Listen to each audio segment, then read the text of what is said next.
بسم الله الرحمن الرحيم والسلام عليكم ورحمة الله وبركاته أعزائنا المشاهدين الكرام أينما كنتم.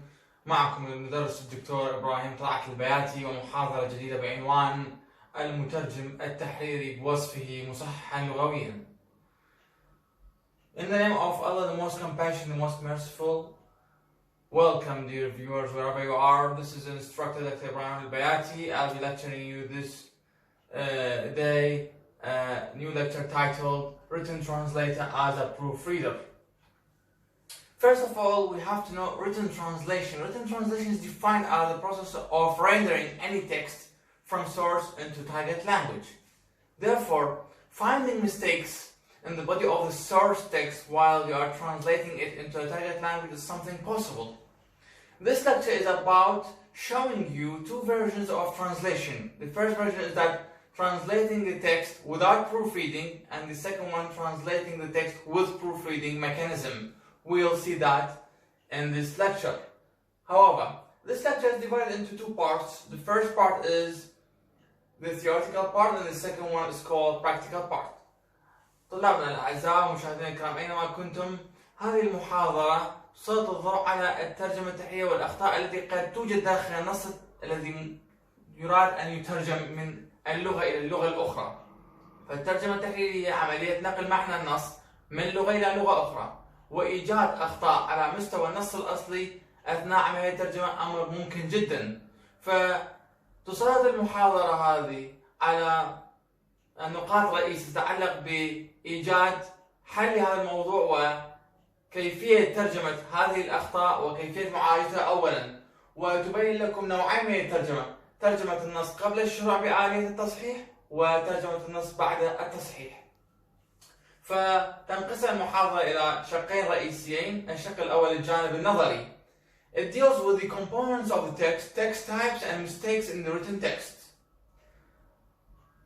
يسلط الجزء الأول من المحاضرة على الجانب النظري الذي يسلط الضوء أيضا على مكونات النص وأنواع النصوص التي نمتلكها ولدينا في اللغة العربية، بالإضافة إلى ماذا؟ بالإضافة إلى الأخطاء التي قد يجدها المترجم أثناء الترجمة.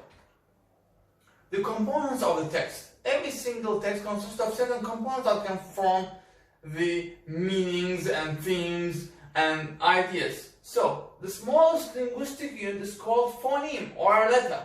A letter can contribute with other letters to form a word, and these words can be gathered all together to form a meaningful sentence. Therefore, these sentences are, let's say, combined with each other to form what?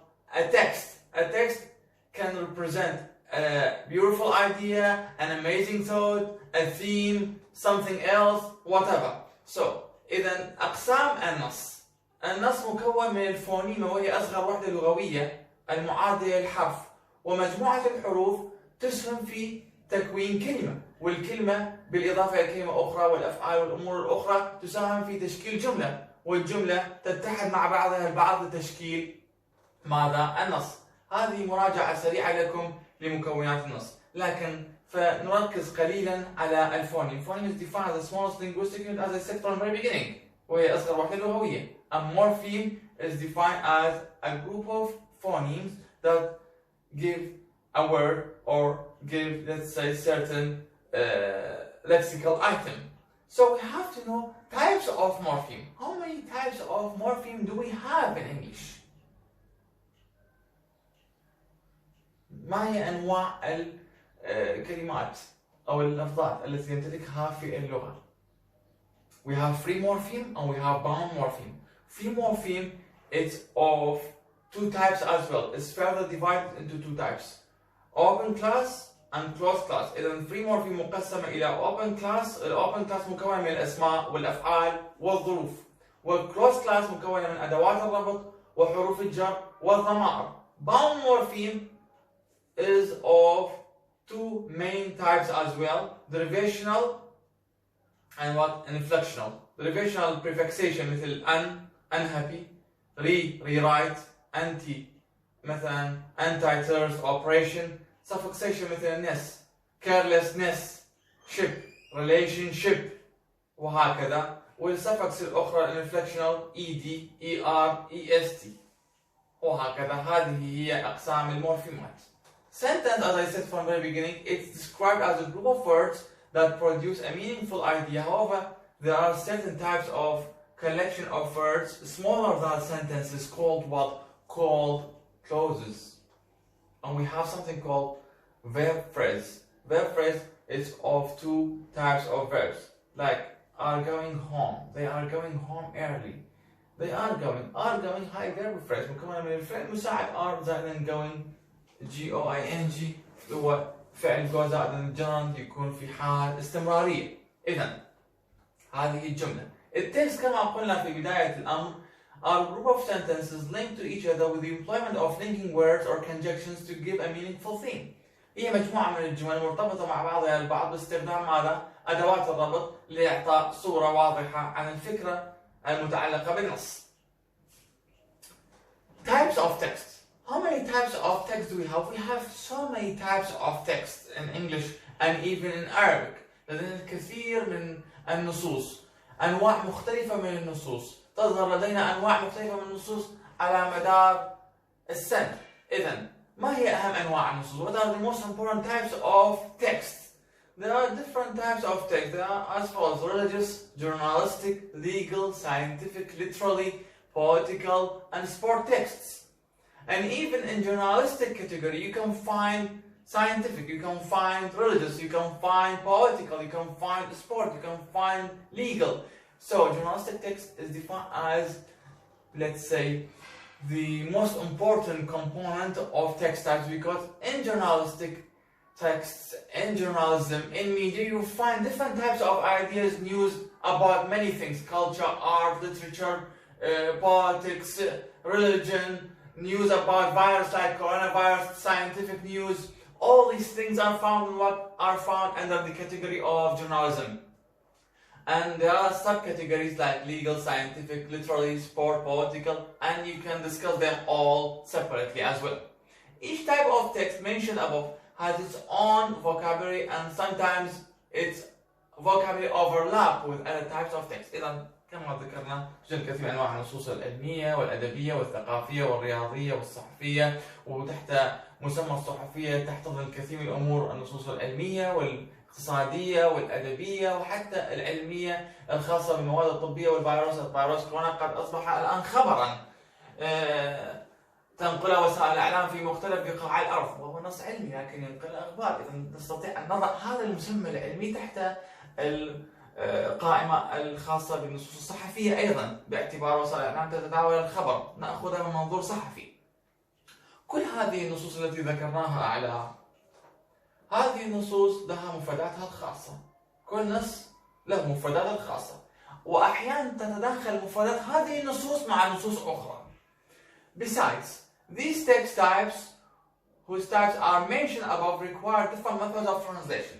ومع ذلك تتطلب من المترجم المعني أن يختار آلية معينة تناسب هذا النص أثناء الترجمة. ففي سبيل المثال, religious, journalistic, poetical, and sport text require from the translator employing free method of translation. So, translators are required to follow free method of translation or communicative method of translation and semantic method of translation in rendering such types of text from one language into another. Why? هذا النص يحتوي على بعض المعلومات التي يريد أن ينقلها الصحفي المترجم من اللغة إلى اللغة الأخرى، وقد تحتوي على بعض العبارات التي قد تعتقد أن تكون مصطلح، التي قد تكون عبارة عن كلمة غريبة، قد تكون قول مأثور، قد تكون عبارة أدبية صعبة. إذا قد تحتوي تلك النصوص التي ذكرناها، فإن كانت دينية، أدبية، دينية، صحفية، سياسية ورياضية، قد تحتوي على بعض الكلمات التي قد تكون غير مفهومة من جانب المتلقي. لذلك على المترجم أن يختار ماذا؟ أن يختار آليتين تزاوج ما بينها أثناء الترجمة. الترجمة الدلالية semantic translation means what? Means translating the meaning of the text only, while free method of translation means what? Means translating the connotative meaning of the text, translating the in-depth meaning of the text as well, so as to be clear for the intended readers, ليكون الأمر واضح وجليا للمتلقي. إذا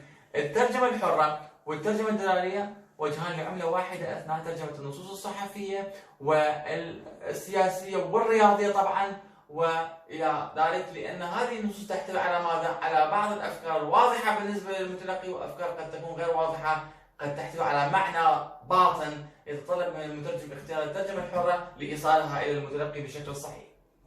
While legal and scientific texts are different، بينما تكون النصوص القانونية والعلمية مختلفة من ما قيل سابقا، because the translator should translate pieces of information from source into target language. In other words, the readers are after the meanings of the text only. بينما تكون الأمور مختلفة تماما في ترجمة النص القانوني أو العلمي. لماذا؟ لأن النص القانوني والعلمي يحتوي على معلومات. هذه النصوص تحتوي على معلومات.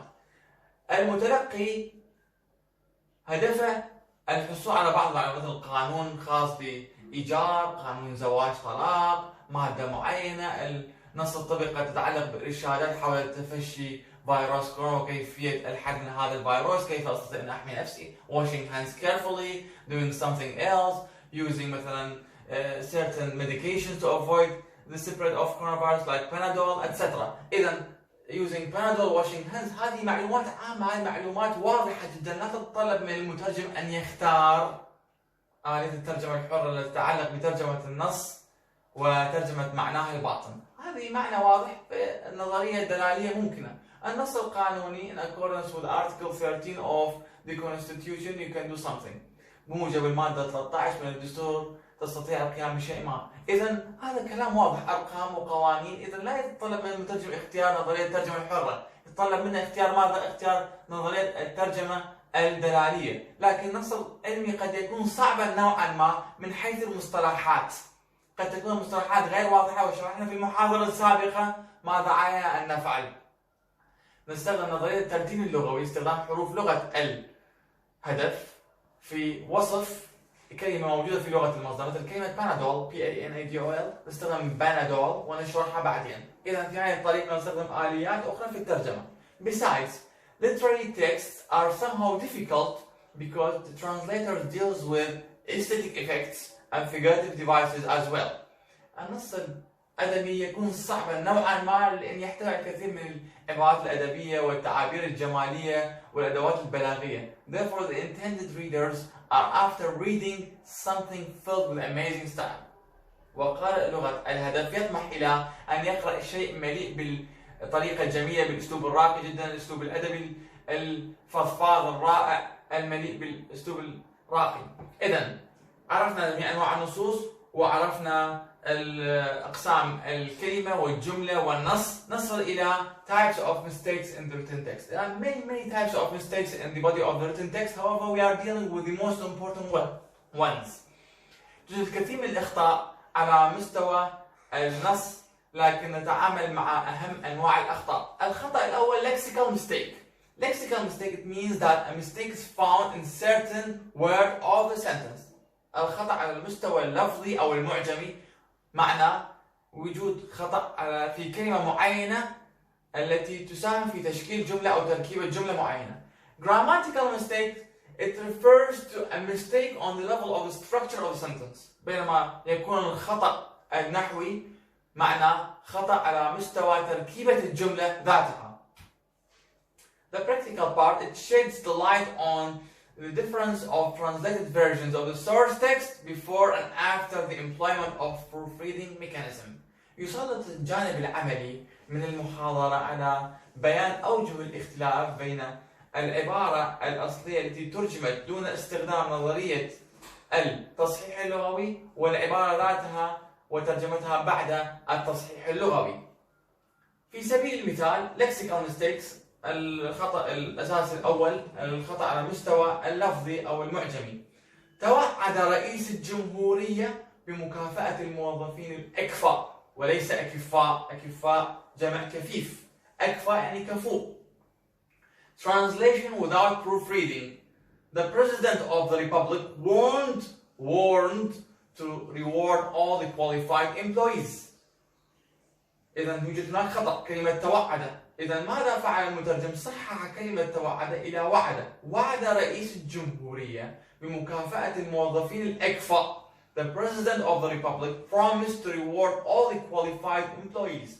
Analysis.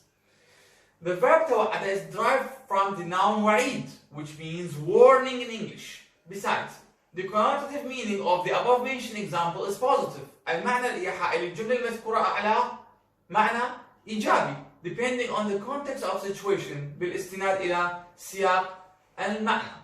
Therefore, the translator corrected توعد, ولذلك صحح المترجم كلمة توعد into وعد, which means promise, so as to make the target text acceptable, ليكون النص المقروء مقبولا. المثال الثاني: قامت القوات العراقية بالسيطرة على المنطقة بالكامل. Translation without proofreading, دون التصحيح. Iraqi forces stood controlling the whole area. Translation with proofreading: Iraqi forces سيطرت القوات العراقية على المنطقة بالكامل. من قامت إلى سيطرت. Iraqi forces control the whole area. The word قامت in Arabic is an extra term used in Arabic language text repeatedly. كلمة قامت تستخدم كثيرا في النصوص العربية. The translator in question must have the know-how of employing the term and modifying the source text as possible as he can without defaming its real meaning and sense. على المترجم المعني أن يكون قادرا على أن يبين الخطأ وأن يصحح المسار دون إيذاء أو تشويه المعنى الحقيقي للنص. Therefore, the translator made use of deletion strategy. لذلك يعتمد المترجم هنا على آلية الحذف في الترجمة، وحذف كلمة قام in Arabic and transfer the noun سيطرة الموجودة فيها إلى فعل سيطرت so as to make sense in the TL. إذا إحنا قلنا قامت القوات العراقية بالسيطرة على المنطقة بالكامل. إحنا إيش سوينا أول ما ترجمنا؟ صححنا الخطأ. من قامت سوينا سيطرة القوات العراقية على المنطقة بالكامل. إذا شلنا قامت وبقينا تاء الخاصة بكلمة بفعل قامت مع السيطرة. سيطرت صارت القوات العراقية على المنطقة بالكامل وترجمناها بالشكل الصحيح، لأن قام كلمة إضافية وكلمة قام الولد باجتياز العملية، قام الطالب بكتابة النص، قام الأستاذ بإلقاء المحاضرة. قام خاطئة. هذه كلمة like conversation filler، مثل العبارات اللي تستخدم بملء وحشو المحادثات على المستوى اللفظي، هذا على المستوى النصي، فهذه خاطئة. علينا أن نجنب أنفسنا استخدام هذه الكلمات خاطئة دخيلة على اللغة العربية. المثال الثالث: أنا كصحفي أكتب مقال يوميا. Translation without proofreading: I am like a journalist writing an article every day. إذن كيف نصحح هذا الخطأ؟ الخطأ الموجود في كلمة صحفي، حرف الكاف. ماذا نقول؟ أنا بوصفي صحفي أكتب مقال يوميا. I am the journalist and I write an article every day. Analysis: the letter K is in Arabic meaning what? Meaning simile in English. حرف الكاف تستخدم للتشبيه في العربية وتعني simile باللغة الإنجليزية. Moreover, our above mentioned example is about simile. It's not about simile, sorry. المثال المذكور لا يتعلق بالتشبيه. علي كالأسد. Ali is like a lion. هذا تشبيه. لكن أنا بوصفي صحفي أكتب مقال يوميا ممكن، لكن أنا كصحفي خطأ. أنا كأستاذ، أنا كمدير، أنا كرئيس، هذا خاطئة. الكاف خاطئة هنا. لا تستخدم كلمة بوصفي. مثل عنوان محاضرتنا اليوم: المترجم التحريري بوصفه ماذا؟ مصححا لغويا، مو كمصحح لغوي. إذن therefore the translator read the example carefully and understood it, and he rendered it into English with the employment of deletion strategy. وحولها إلى اللغة الإنجليزية بالاستناد إلى آلية الحذف، حذف حرف الكاف المتعلق بالتشبيه، وإضافة استخدم آلية الإضافة addition strategy من خلال إضافة كلمة بوصفي. نأتي إلى الأخطاء الأخرى متعلقة بالجانب النحوي. grammatical mistakes, which means finding a mistake on the level of the structure of sentence، إيجاد خطأ على مستوى تركيبة الجملة. تم إنجاز المشروع من قبل المهندسين المدنيين. Translation without proofreading: the project was accomplished by civil engineers. الترجمة بعد التصحيح: أنجز المهندسون المدنيون المشروع. The civil engineers accomplished the project.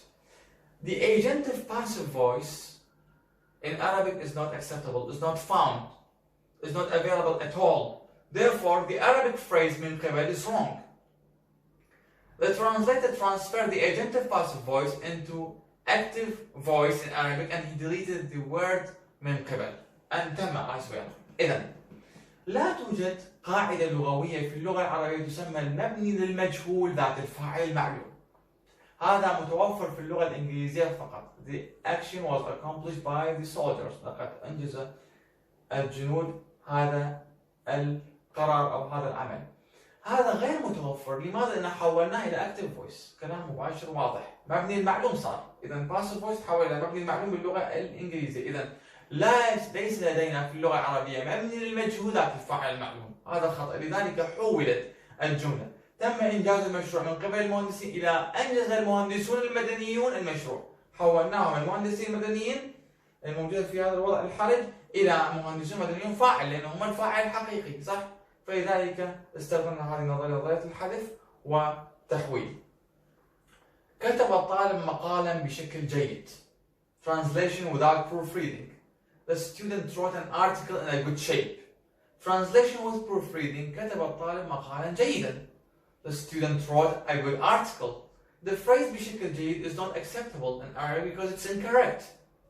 There is nothing like that in Arabic language. Therefore, the translator in question rendered it into English by putting the word in its right position in the Arabic sentence and then deleted the word بشكل because it's useless. طبعا فعل المترجم الشيء الآتي: حذف كلمة بشكل ووضع كلمة جيد بالشكل الصحيح إلى المكان المناسب وترجمها باستخدام آلة الحذف كلمة بشكل وترجمها بهذه الطريقة. The student wrote a good article من أجل وصف المقال الذي كتبه الطالب. المثال الأخير: يدرس علي منذ العام 2000.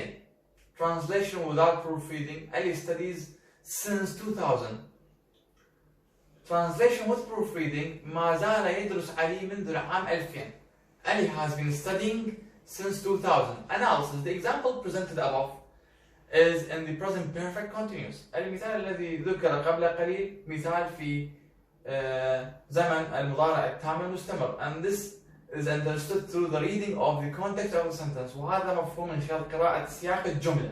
The translator employed the Arabic word ما زال to refer to the present perfect continuous من أجل الإشارة إلى ماذا؟ استخدم المترجم كلمة ما زال من أجل الإشارة إلى زمن المضارع التام المستمر and translated into what? Into English correctly. وبعد إذن ترجمها بشكل صحيح إلى اللغة الإنجليزية. لماذا؟ لأنه since 2000 Ali studies. هنا studies present simple. أنا سألت شنو has been studying في الجملة الثانية. إذا هناك فرق. لماذا؟ لأن كلمة 2000 هي اللي حددت المسار. إحنا 2020. يدرس من سنة 2000 لهسه. معناه ماذا هذا؟ معناه بأنه هذا it's something happened in the past, still continuing in the present period of time and might continue in future. شيء حدث في الماضي وما زال يستمر في الوقت الحاضر وقد يستمر في المستقبل. فلذلك صححنا هذه الطريقة. Conclusion. It's understood that there is a big difference between translation of sentences with the employment of proofreading mechanism and without proofreading. أصبح الأمر واضح للجميع. توجد فروقات كبيرة على مستوى الترجمة قبل وبعد تصحيح النص الأصلي في الترجمة. The translator must master the grammar and vocabulary of both source and target language so as to be able to pinpoint the mistakes whether they are grammatical or lexical in the body of the source text. على المترجم أن يتقن نحو ومفردات اللغة التي يترجم منها واللغة التي يترجم إليها لكي يكون قادرا على تحديد الخطأ إن كان نحويا أو لفظيا وبعد ذلك يستطيع الترجمة بشكل جيد. وشكرا جزيلا لكم جميعا. إلى اللقاء.